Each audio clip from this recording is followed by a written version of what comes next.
ಕಾಲೋಚಿತ CM DKShi ನಿವಾಸಕ್ಕೆ ಮಠಾಧಿಪತಿಗಳು ಭೇಟಿ ಕೊಟ್ಟಿದ್ದಾರೆ. ನಿನ್ನೆ ತಡರಾತ್ರಿ ಭೇಟಿಯನ್ನು ಕೊಟ್ಟಿರೋದು.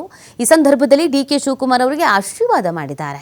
ಹೊಸದುರ್ಗದ ಕುಂಚಟಿಗ ಮಠದ ಶ್ರೀ ಶಾಂತವೀರ ಸ್ವಾಮೀಜಿ, ಭಗೀರಥ ಮಠದ ಶ್ರೀ ಪುರುಷೋತ್ತಮಾನಂದಪುರಿ ಸ್ವಾಮೀಜಿ, ರಾಜನಹಳ್ಳಿ ವಾಲ್ಮೀಕಿ ಗುರುಪೀಠದ ವಾಲ್ಮೀಕಿ ಪ್ರಸಾದಾನಂದ ಸ್ವಾಮೀಜಿ, ಚಿತ್ರದುರ್ಗದ ಭೋವಿ ಗುರುಪೀಠದ ಇಮ್ಮಡಿ ಸಿದ್ದರಾಮೇಶ್ವರ ಸ್ವಾಮೀಜಿ, ಮಡಿವಾಳ ಗುರುಪೀಠದ ಬಸವ ಮಾಚಿದೇವ ಸ್ವಾಮೀಜಿ, ರಾಜ್ಯದ ನಾನಾ ಭಾಗದ 25ಕ್ಕೂ ಹೆಚ್ಚು ಮಠಾಧಿಪತಿಗಳಿಂದ ಆಶೀರ್ವಾದವನ್ನು ಪಡ್ಕೊಂಡಿದ್ದಾರೆ. ಗಮನಿಸ್ತಾ ಇದ್ದೀರಾ ಅದರ ವಿಜುವಲ್ TV5 ಸ್ಕ್ರೀನ್ ಮೇಲೆ.